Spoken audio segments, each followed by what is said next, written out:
Coming up on Garden Talk. There's kind of this mindset that we're trying to replicate what the roots are actually, like what's actually happening in the soil. And that's sort of impossible because the system is so complex and there's so many physical and chemical and biological variables that are interplaying together that you can't actually see what's happening. And the biggest issue I see here is there's this elevated magnesium at 149, and that's really going to prevent the uptake of calcium and potassium. I would rather have that around like 35 parts per million. If your plants are uptaking those amino acids, it's saving a bunch of energy that they can put toward shoot growth or flower development or root growth or any number of metabolic activities. But ultimately, if I had a magic wand, I would reduce your nitrogen, magnesium. I might push up your soluble phosphorus a little bit and your iron. And from there, things would really just fly.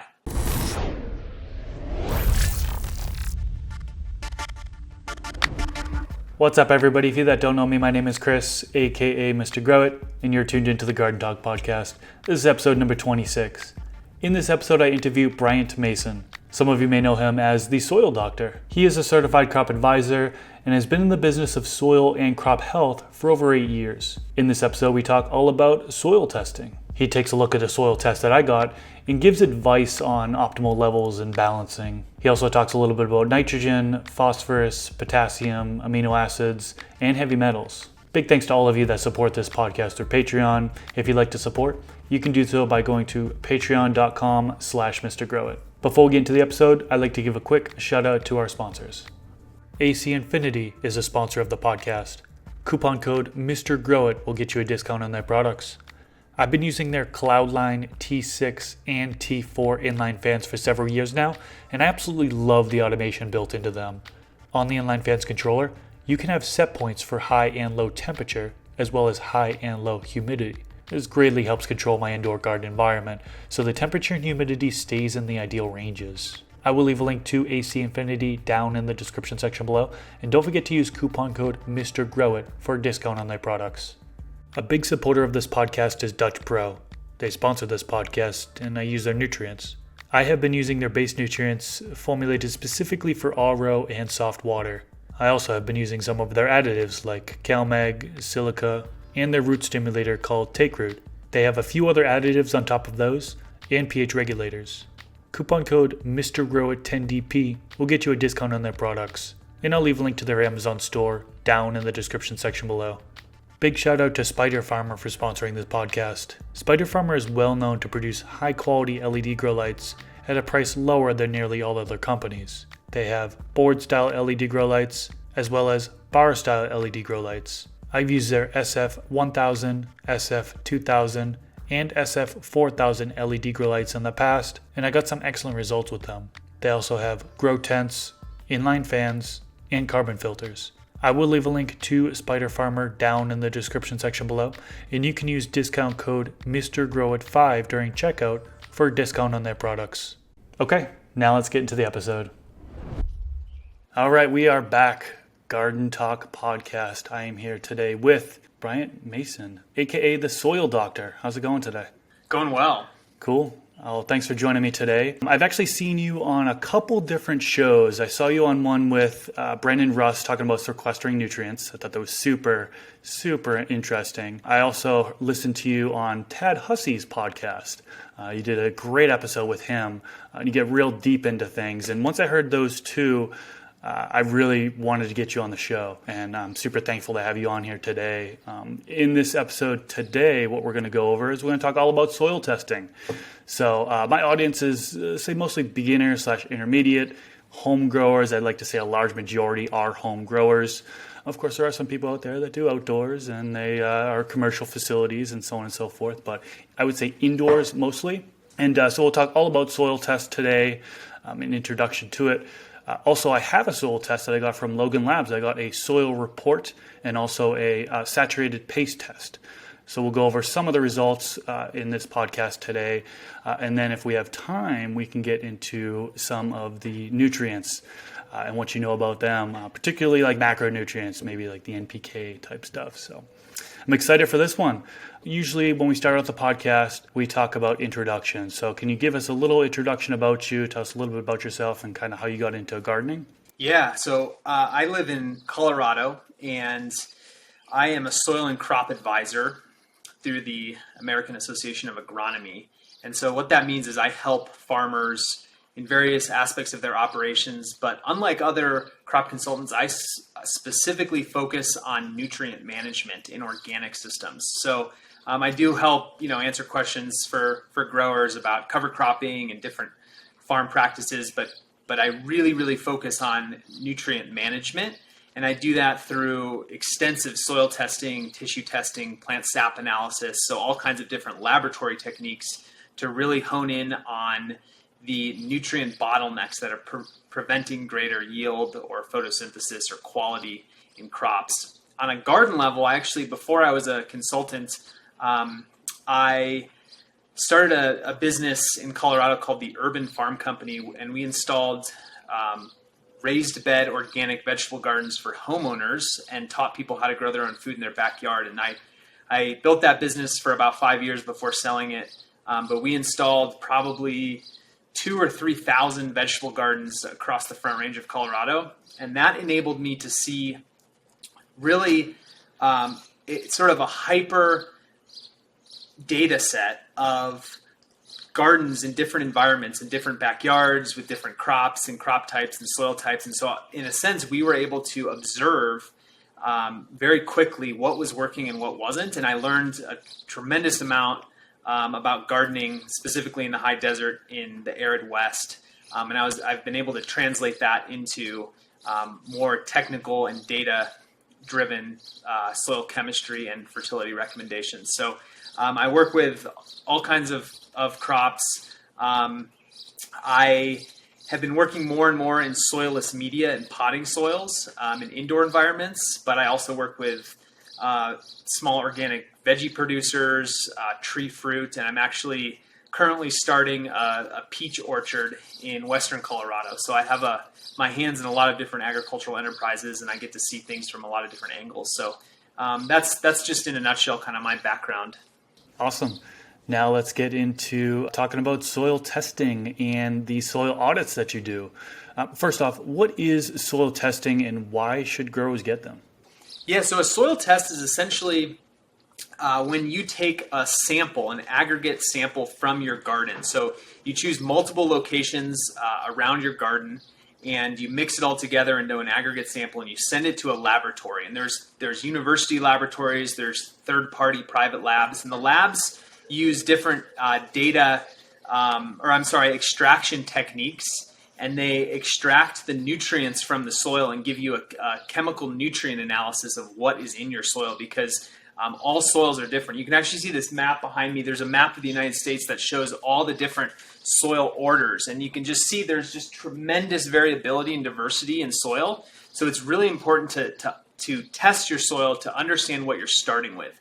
Some soils have really high magnesium, some have really low magnesium, and you can go nutrient by nutrient, and there's infinite iterations. So the reason a soil test is important is because there are somewhat of gardening prescriptions that exist on the internet, like feed your tomatoes Epsom salt.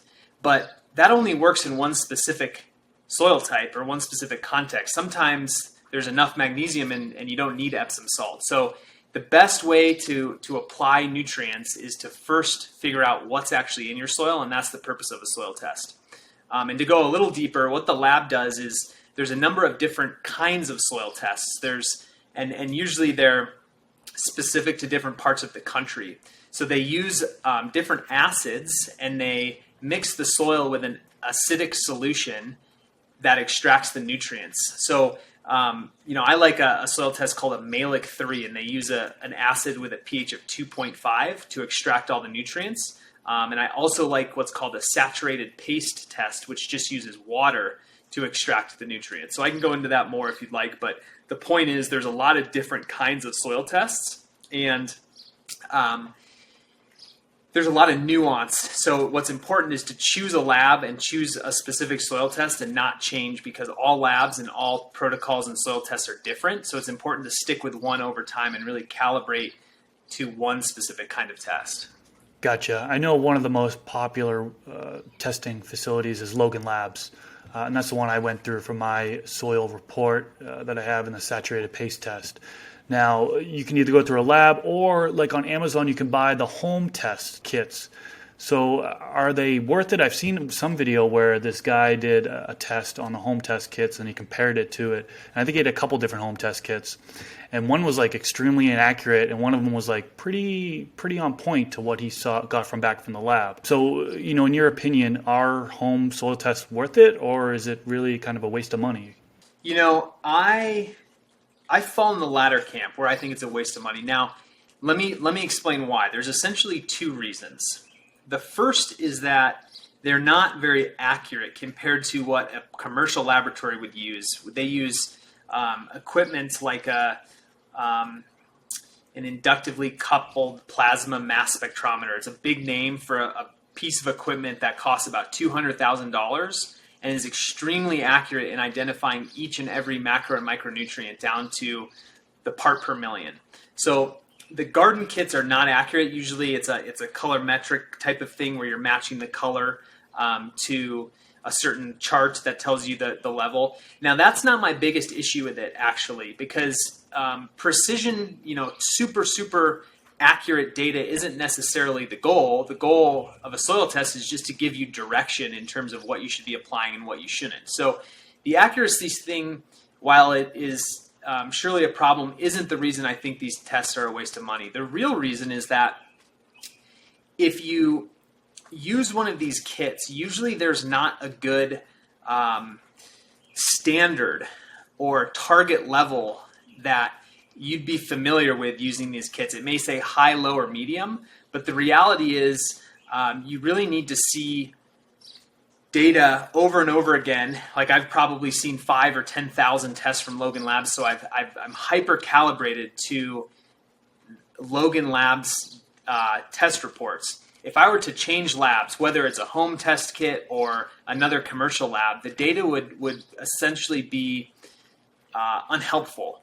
And so the biggest issue for me around these home test kits is that they don't really give you a good quality baseline. I don't think high, low, and medium is actually a very good approach to managing soil. And so it's better to either have a consultant or an agronomist, even if it's with the commercial lab, doing the interpretation, because there's a lot of nuance in interpreting a soil test. So that's sort of my 2 cents on that. I'll also mention that I've used home test kits where I've taken the same soil and I've tested it twice, and the results were different between the two tests. So that didn't really give me much confidence.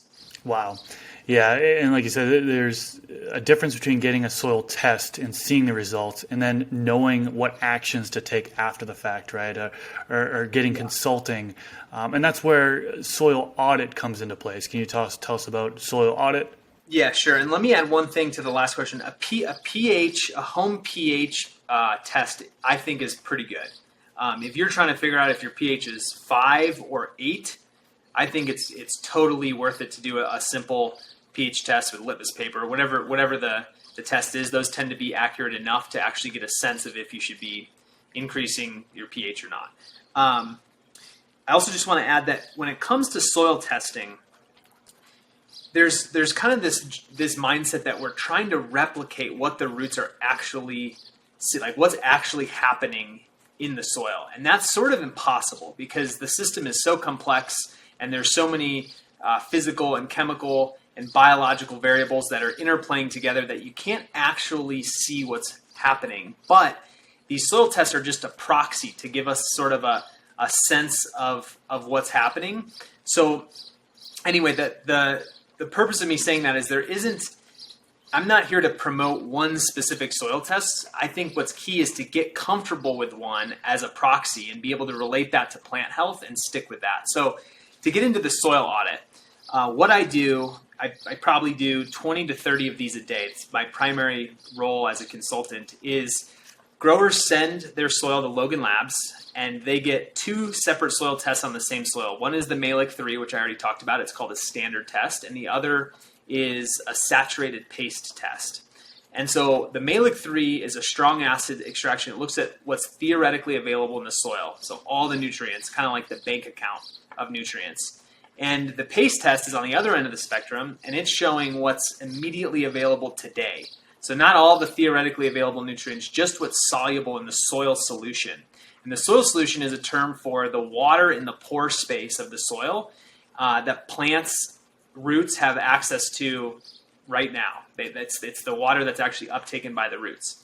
So the paste test is a really, really good test to see what the plant roots are actually swimming in. And so I look at both of these tests from Logan Labs, and I do a whole bunch of agronomic math and write recommendations for growers on how to amend their soil. So it may be, and most of the time this is a pre-plant recommendation. So before the season or before they put in their new round of indoor plants, they send me the soil tests, and I write a recommendation of how many pounds per cubic yard of soil they should apply of, let's say, alfalfa meal or gypsum or a micronutrient like manganese sulfate. And I go nutrient by nutrient, and I write customized recommendations. And the approach that I take is the first thing I'm trying to do is achieve sufficiency. So I'm trying to make sure there's enough of every nutrient in the soil for the plants to be healthy. And this varies by species. So, a recommendation for lettuce is going to look different than for tomatoes in the same soil. And then the second thing I'm aiming for is balance. So it's very important to have balance between the different nutrients in the soil. So, there needs to be enough calcium and there needs to be enough magnesium, but there also needs to be a good balance between those two nutrients to optimize the nutrient uptake by the plant. And so the recommendations or the audit that I do is giving people more information about what their soil looks like and the chemistry of their soil, but there's also a very actionable recommendation of how to amend their soil to move it closer to sufficiency and balance. And that's really a soil audit. They're $40 per test. And usually I can turn them around within 24 hours of receiving the soil test results. And then growers can actually take it and implement it immediately. And the beauty of my business is I get to see over time how the nutrient levels in the soil change. And so I've really calibrated very, very accurately to hit specific ppms in the soil using organic amendments. And I've optimized it for a number of different crops. So I have a model at this point that gets pretty close in pre-plant amendments. Okay, and just to touch back on the pricing, you had mentioned $40 for it. Is that just for the audit, or does that also include the testing through Logan Labs? It's just the audit. So the $40 goes to me, and that's for the recommendation. Okay. The soil test through Logan Labs cost $55 for both the standard and the saturated paste test. And the growers can either purchase that directly through Logan Labs, or they can go through my website and purchase it as a package with the soil test and the audit. So it doesn't really matter to me, but that's kind of how the pricing works. I feel like for home growers, if you're reusing your soil and over again, maybe, what do you think, like once a year, maybe get their soil tested, or in between grows, or what is the general recommendation for that? So it really depends on the economic value of the crop.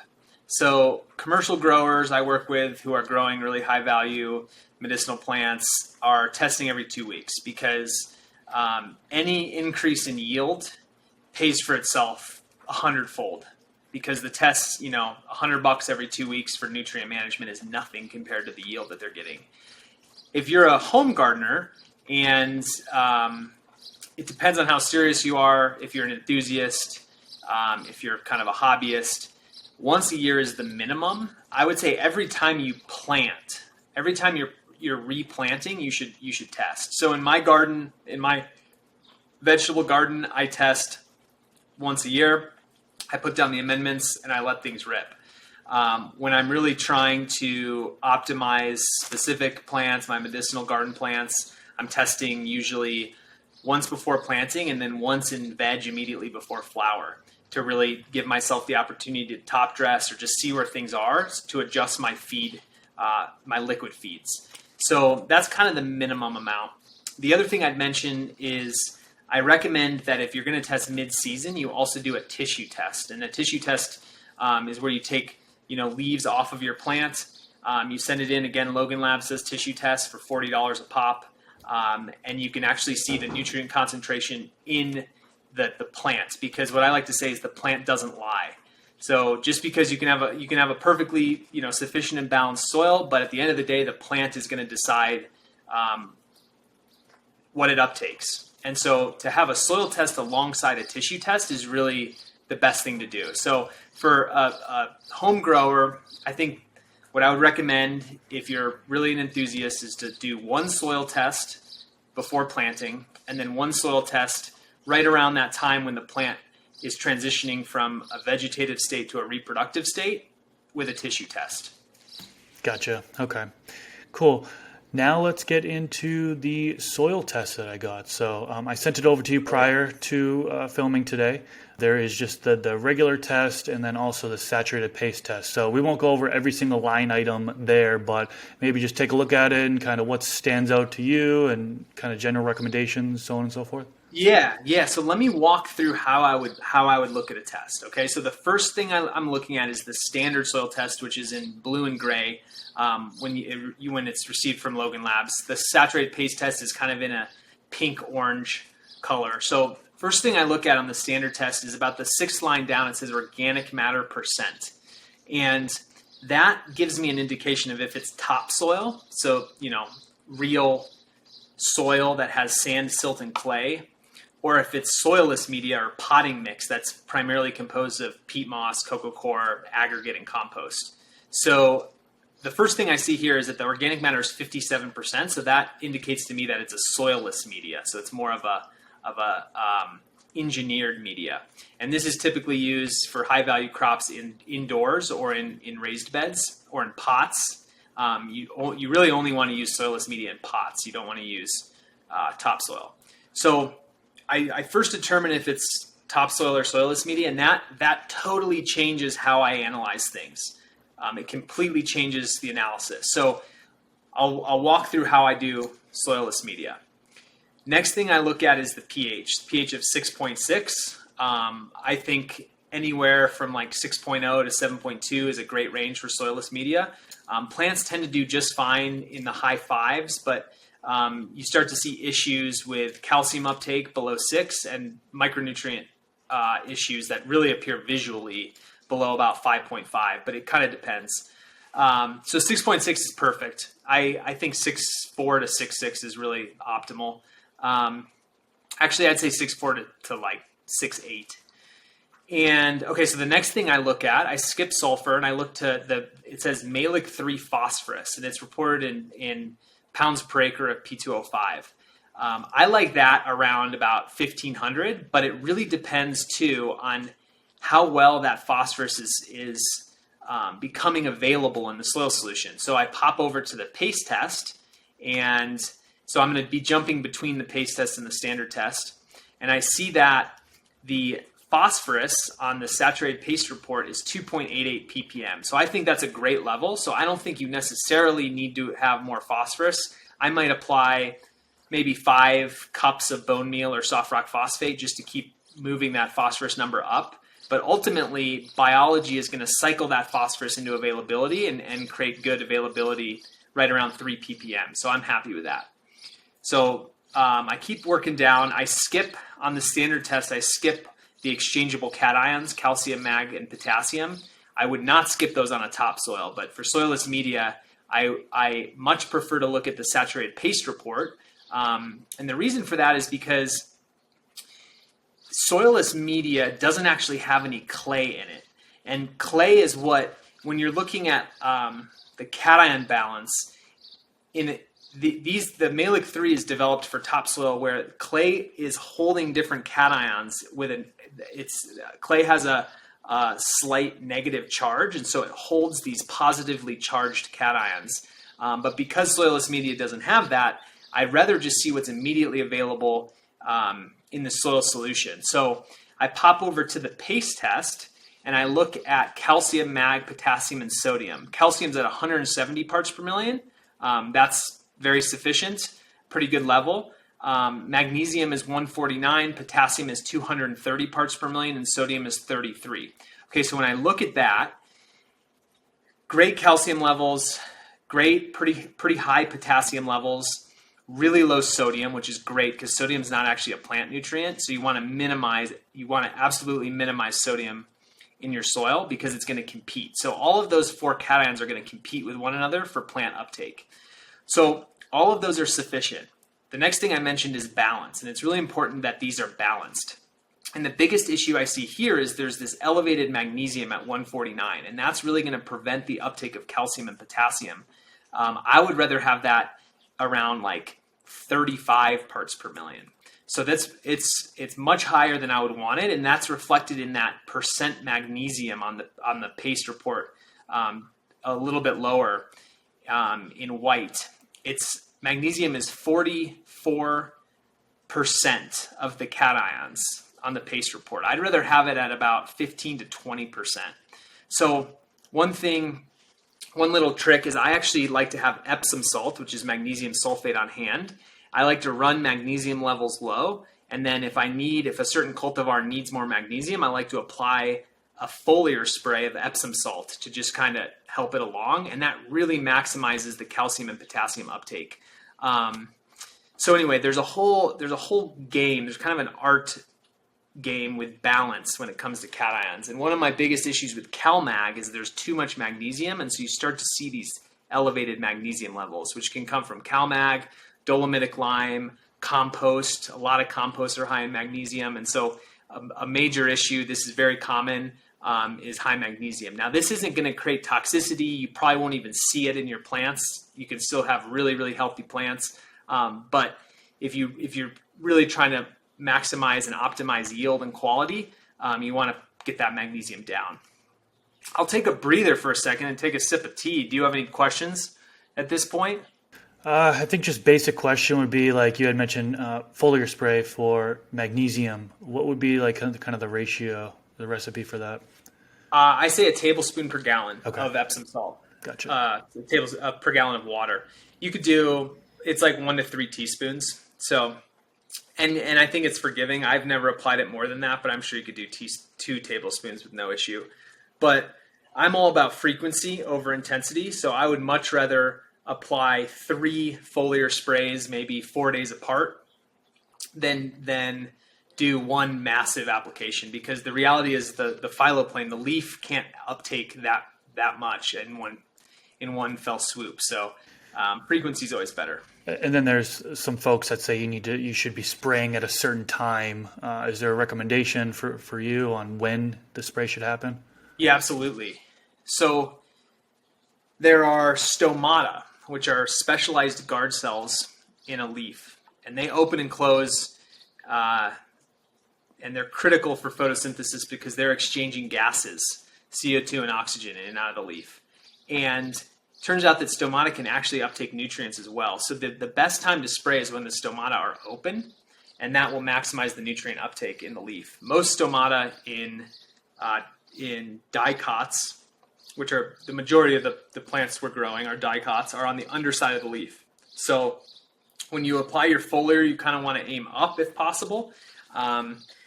And you want to apply it when the stomata are open, which tends to be early in the morning or later at night. Really, it's a function of vapor pressure deficit, or VPD. So high, when it's humid and kind of cool, that's when you want to be applying. Because in the middle of the day, when the VPD is high, the stomata close because they're trying to preserve water. They don't want to lose too much water in hot, dry environments. So that's definitely what I'd recommend. Most growers do it first thing in the morning, or real late at night. Okay, cool. I also, if you're indoors, I turn my lights down when I do foliar applications. Yeah, I know there was some concerns from people that the light will come down and kind of act as a magnifying lens on those droplets, and that could burn your plants or whatever. So. Yeah, it depends on the product. Yep. But in Epsom salt, probably not. But a lot of the IPM products, for sure. If you're using synthetic, like a calcium chloride, that could really, burn. It just depends on the style of grow and the product being used and the rate. Okay, gotcha. Okay, let me keep walking through this test. I never finished. Okay, so that covers the phosphorus and the cations and the pH. The next thing I look at on this saturated paste report is the soluble salts. So soluble salts is essentially the same as EC. It's just electrical conductivity. What you'd usually see as an EC of 1, you multiply that by 640. So the soluble salts are just an aggregate measurement of all the total nutrient load in the soil solution, and this one is 1800 ppm. That's a pretty high level. Most plants, maybe beans and more sensitive veggies, wouldn't like those levels, but heavy feeders, your medicinal garden plants, tomatoes, even peppers can really handle those high levels and will thrive at those nutrient levels. But I wouldn't want to push my nutrients much higher. I think the sweet spot is actually for indoor cultivation right around like 900 to 1200, so right around 1000, I think is all you need. So this just gives a sense of how heavily this soil should be fed or amended. And in this case, there's total sufficiency at these levels, and we're really just going for balance. So reducing the magnesium, maybe reducing the sulfur. So let's jump down to chloride. I like chloride less than 120. Your chloride's at 83, so no problem there. Bicarbonates are 43.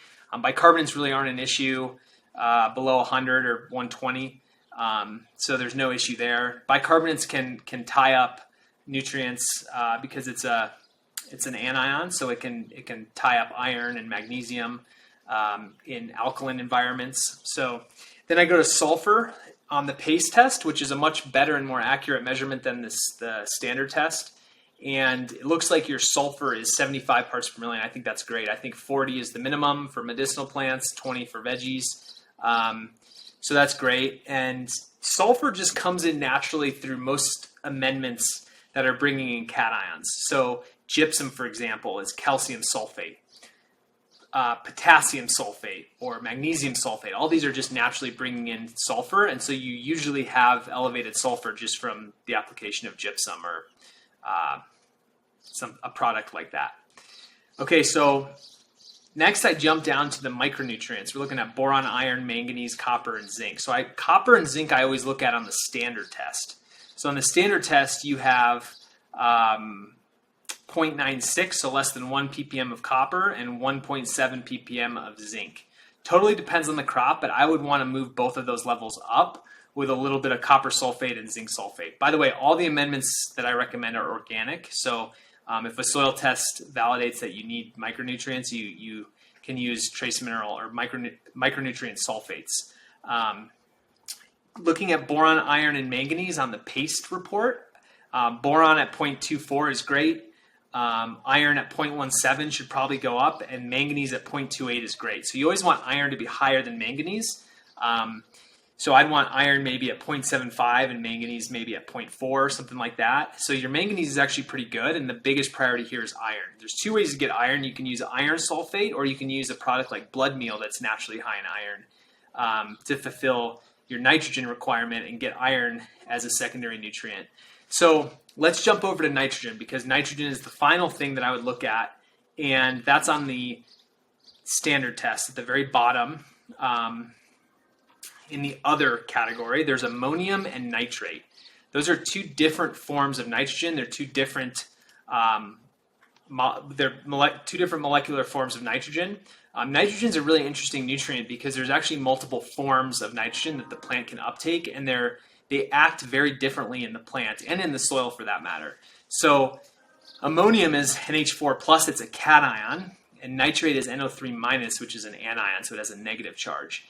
And in most soils, what happens is an organic amendment will go into the soil. So let's just say soybean meal is applied to the soil, and the microbes feed first. So the microbes break it down, mineralize it into ammonium, and then very quickly another set of microbes takes it from ammonium and converts it into nitrate. So what happens is over the course of maybe 2 weeks in a warm, moist environment, you'll see almost all of your nitrogen in the nitrate form. So sure enough, there's only 1 ppm of ammonium and 420 of nitrate. So that means that your amendments have fully mineralized or broken down, which is a good thing. And nitrate is definitely the preferred form of nitrogen for most crops. Unless you're growing rice or something, you really want nitrate, not ammonium. So I think and nitrogen management is totally context dependent. What I mean by that is if you're growing in pots, it depends on the volume of soil. If you're growing in topsoil, it changes everything because in topsoil, I also look at how much nitrogen is going to be contributed by the organic matter breaking down. So the nitrogen calculation may be a little bit too detailed for this podcast, but what I'd say is I think nitrate is good at about 100 parts per million for heavy feeding crops. So you're a bit high, and I would say the combination of your magnesium and your elevated nitrate is what's leading to that slightly elevated soluble salts level. So if you could, the good thing is that in soilless media, after harvest, you could leach your soil. You could just run water through your soil until about 6 to 12 inches of water leaches out the bottom of your pots or your beds or whatever, and that would bring the nitrate down and the magnesium down dramatically, probably cutting it anywhere from 50 to 80%. So the different cultivars of heavy feeding medicinal plants will perform way differently at these nitrogen levels, but for most cultivars, in my experience, you'll get your internode spacing will be too wide, and the flower buds will be a little bit too kind of loose and fluffy when the nitrogen is elevated. You can also screw up the profile of secondary metabolites. So terpenes and different aromatic substances can really be decreased at those nitrogen levels. With sensitive plants, I'm trying to think, there are certain veggies that would actually be burned at those levels. You'd start to see the traditional burn symptoms of necrosis on the outer leaf edges for legumes for sure, and other sensitive plants. Any questions on that? No, so that's pretty much it, huh? So overall, it's pretty decent. There's a couple areas that can be improved upon, but yeah, that's pretty much it for the audit part. Yeah. So the analysis is there's a lot to it. It totally depends on if it's topsoil or soilless media. The nitrogen concentration totally depends on the soil volume, the cultivar, the species, etc. But ultimately, if I had a magic wand, I would reduce your nitrogen, magnesium. I might push up your soluble phosphorus a little bit and your iron, and from there, things would really just fly. Cool. Now, there was one, talking a little bit deeper about nitrogen, there was one, I think it was your Instagram video you made on nitrogen, and I believe it was something along the lines of 18% of the energy has to do with converting. Can you talk to us a little bit about that? Yeah, so what happens in the plant is the plant uptakes either ammonium or nitrate or amino acids, which is an organic form of nitrogen. So there's a third form of nitrogen that the plant can uptake. And again, they act totally different depending on what happens. When it comes to nitrate, which is what the vast majority of nitrogen is taken up as, the plant has to convert that nitrogen in the form of nitrate into complete proteins to actually put into its leaves. So nitrogen is sort of the backbone of proteins in the plant. And so it actually has to take that NO3 molecule and make it into a protein. And that process is metabolically very energy intensive. And so, I've heard, and I heard this in a podcast put out by John Kemp. I haven't been able to validate it in a textbook, but that upwards of 18% of the plant's metabolic energy is used to convert nitrate into complete proteins. So in theory, there's a sort of a hack, and that is that if you can feed the plants amino acids, so amino acids are the building blocks of proteins. If you can feed them a soluble amino acid that they uptake, they don't have to convert it into proteins. They don't have to spend as much energy because it's already in that building block of an amino acid. And so I really like, there's like there's a number of soluble organic amino acid products that are in liquid form that you can feed your plants. I like soluble soybean meal. There's like 4 different brands that are probably all manufactured by the same company and just branded differently. But the theory goes that if your plants are uptaking those amino acids, it's saving a bunch of energy that they can put toward shoot growth or flower development or root growth or any number of metabolic activities. So I'm not sure if that actually works. There's no way to actually test that. I do know that plants perform extremely well when you feed them soluble amino acids. But the question is really, do the roots uptake it first, or do the microbes get it first? Because if it goes in the soil and the microbes get it first, then they're going to convert it into ammonium and then nitrate, and the plant's going to have to convert it back into amino acids. But if the plants can uptake it in amino acid form, it's definitely a superior way to go. Gotcha. Okay. Yeah, that's really good information. I was super intrigued when I heard that, amino acids hack. I'm hearing more and more about amino acids and how they're beneficial, and I know there's some nutrient companies that they're using them as kind of like a primary thing for uptake. So that's super cool. Yeah, and I'll also mention that they're the most efficient form of foliar for nitrogen. So if you're gonna apply nitrogen foliar, you want it to be an amino acid form, and yeah, they're definitely more expensive. But at the end of the day, almost all of these organic amendments are in protein or amino acid form, and because they're dry and in chunks, if you can imagine soybean meal or any kind of meal, feather meal, blood meal, they're going to get the microbes have to mineralize them. But in a liquid amino form, it's much better. So yeah, they're very popular. Really, if you ferment any organic substance, it's going to end up in amino acid form. Interesting. Let's move on. Let's talk. Let's get a little bit deeper into phosphorus. Can you tell us a little bit about phosphorus? What you know about that? Yeah, phosphorus is the primary function that I think of is just energy transfer. So phosphorus is the primary element in ATP, which is kind of the energy transfer money in cells. So all metabolic processes need energy. Phosphorus is the main energy source. Phosphorus isn't needed in as high of quantity as most people think. And actually, if you push nitrogen, traditionally people have pushed phosphorus way too hard, and that can create major environmental issues, especially outside. So I don't necessarily believe in really pushing soluble phosphorus in outdoor environments, because it's leaky. It leaves the farm, it leaves the garden, and ends up in ecosystems and really wreaks havoc.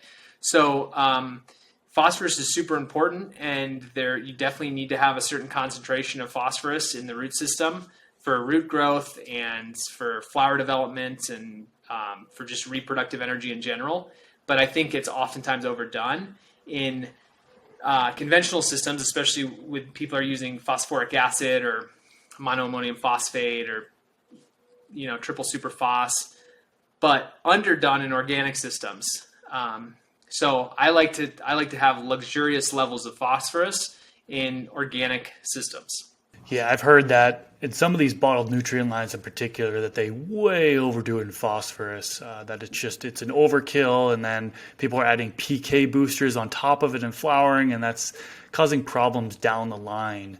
Now, will phosphorus, in excess of that, will that lock out other nutrients?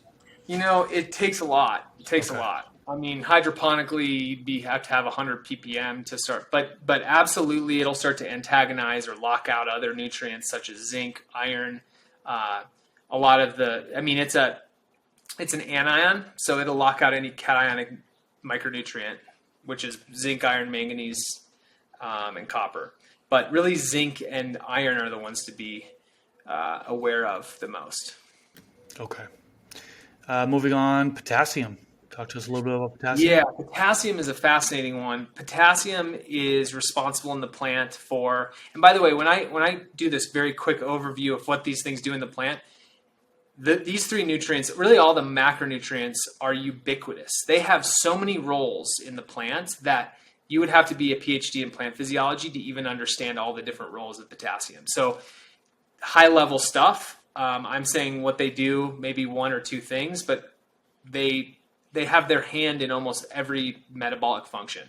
But when I think of potassium, I think of it's like cell balance. So the opening and closing of stomata and the movement of nutrients through the xylem and the translocation of nutrients and carbohydrates. It's all about potassium because it's a very high concentration cation that helps open and close cells. So yeah, potassium is very important. It's also, as if people who are growing for flowering plants know that whether you're trying to size up an apple or a tomato or a medicinal flower, you need to have a lot of potassium in the reproductive state.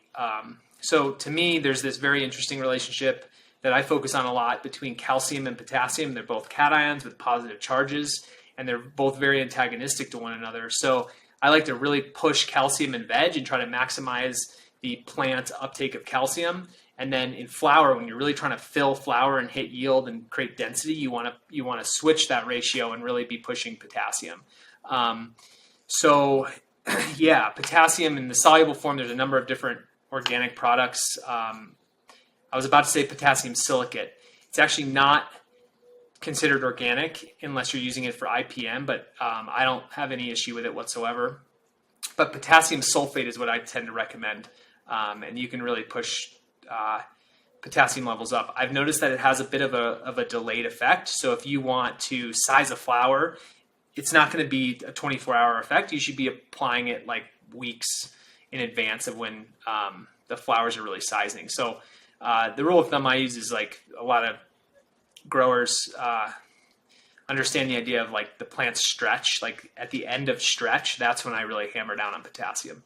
Okay, and then, yeah, there are some growers out there that swear by potassium towards the end of flowering. They're just... Absolutely. Yeah, and I do too. I think that's critically important. The interesting part was there is you said after stretch is really when you want to start to apply it. So when would you stop applying it? A couple weeks before harvest. Okay. I mean, it totally depends on your... And this is why soil testing is so important. It depends on your soil levels, right? If you go into flower and you're at where you are at 230, I don't think I'd apply potassium. I think that's great. But in a perfect world, your calcium's at 170, your mag's at 35, your potassium's like under 100. And then once you enter flower, you got to get that up to over 200. So that's when you really just got to hammer down on it. So it depends on where your soil's at, and it depends on the tissue levels too. Like if you haven't loaded calcium, then you may not need as much potassium. So it's important to kind of understand that it's hard to give a set recommendation, but in general, feeding potassium is going to help. And the interesting thing about potassium is it's not going to hurt.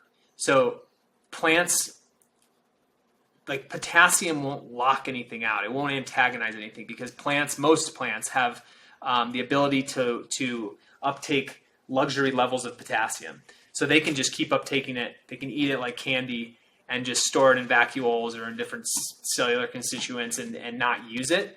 But they like to just uptake it in luxury levels, and it's not going to tie anything up. So it's not going to hurt to feed potassium in flower. And I don't have an issue saying that because I don't think it's a major environmental concern outdoors. So if someone's slamming down on a phosphorus during flower, that bothers me. If someone's slamming down on potassium excessively, it's not that big of a deal. Okay. I did want to touch on one more thing, and that is heavy metals. So I know you did the talk with Tad Hussey. You went into detail with heavy metals. I know, like on the commercial facility side of things, it's pretty important. I mean, they can fail testing for heavy metals. Now, on the home grow side of things, we don't really hear about that much. But can you talk to us about heavy metals in soil and plants? Yeah. So the interesting thing about heavy metals is I think that it's a little bit overhyped, but not overhyped. The issue is if you fail your tests, you have huge economic loss. So it's this high risk, low probability event, and those are the worst. That's usually in life where there's a high risk, low probability event, you buy insurance. So like, for a fire or whatever. but you can't buy heavy metal insurance. So the goal is you just try to minimize a few risk factors that may be contributing to heavy metal failure. The first obviously is genetics.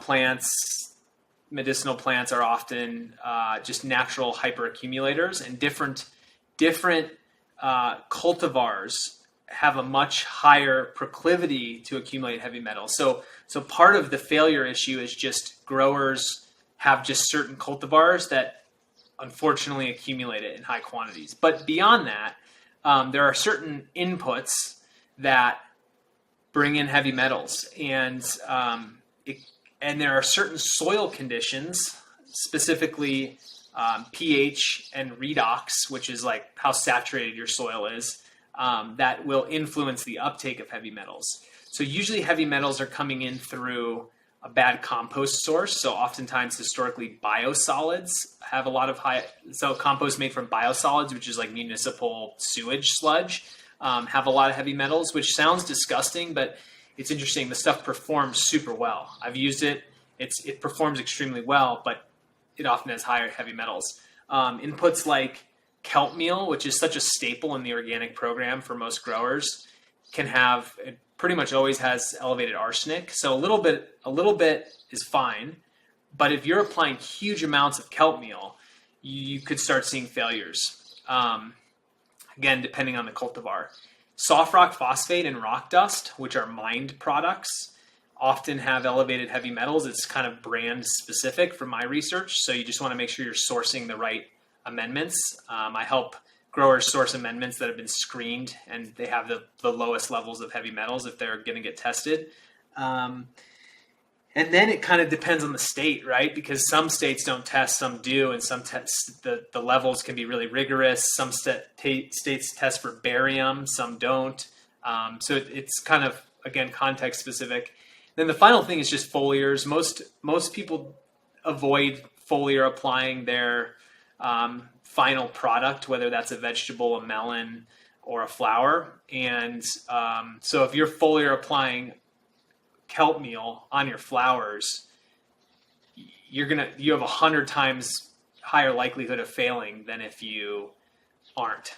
So you just want to be very conscious of foliars. And then all the branded nutrients, just any certified organic product has to get tested. They have to meet certain, I would say, fairly rigorous standards for heavy metals. And so I have the heavy metal levels of all organic products at my disposal, and so I can actually just look. If a product's not certified organic and it's from some bottled nutrient company, you have no idea. And so if you're really trying to minimize that risk, you really need to either have those products tested, or I would say demand from the manufacturer that you get test results, or you need to eliminate them. And so what I do is I help growers use the raw mineral ingredients and put together customized fertility programs so they can get off bottled nutrients. I'm not saying, I have bottled nutrients in my shed right now just because if I need to do a quick fix, I can just slam it with something quick. But ultimately, I'd say that's a big question mark in commercial operations in terms of figuring out where heavy metals are coming from. Final thing I'll mention is that Logan Labs does heavy metal testing. They do all the EPA 503 heavy metals. So for $150, you can test your soil and actually see what the heavy metal levels are, in addition to the nutrient analysis. So those are my thoughts. I have more thoughts that get more technical, but honestly, I don't think it's too theoretical. Like, I understand when cadmium becomes available, but I don't think it's a relevant conversation to the home grower or even to the commercial grower, because certain things just are out of control of a grower. Like, you're not going to change the redox state of your soil. It's just not realistic. Gotcha. Really good stuff there for sure. So wrapping things up, how can the listeners find you? And is there anything special you got upcoming in the future that you want to talk about? I've got a number of things in the works that I can't wait to launch. I'm not talking about them yet, but there's some really exciting things that I'm going to launch in the next year. And I'd say the best way to follow me is on Instagram, soil_doctor. I haven't posted for a while because the busy season just sweeps me away. I'm starting an orchard. I'm helping hundreds of growers. I'm not producing content, but I will be as things slow down. So follow me on Instagram. You can order soil audits, consulting phone calls, anything you want on my website, which is soildoctorconsulting.com. Awesome. I will leave a link to Bryant's Instagram and website down in the description section below. If you enjoyed this video, please click that thumbs up button. That helps tremendously. It helps with ranking. It helps show up on people's recommended feeds, so on and so forth. If you're new to the channel, subscribe. That way you can be notified when new episodes are released. I release every single weekend, so either Saturday or Sunday. Usually it's Saturday, but if Susan over at YouTube decides that she needs to manually review a video, it'll come out on Sunday instead. So also, if you're listening on Apple Podcasts, leave a rating and review. That helps out a ton. We're just about to reach 100 ratings and reviews. So thank you so much to everyone who has left that so far. And lastly, sharing. That's probably one of the biggest things you can do is share this podcast. Reddit is a good place to share. Facebook groups is a good place to share. So thank you to everyone who decides to share this podcast. Brian, thank you so much for coming on to the podcast today. I have learned so much, and there's really a lot of knowledge here that I think is going to help out the audience. So thank you so much, and I hope you enjoy the rest of your day. Yeah, thanks, Chris. Thanks for having me on.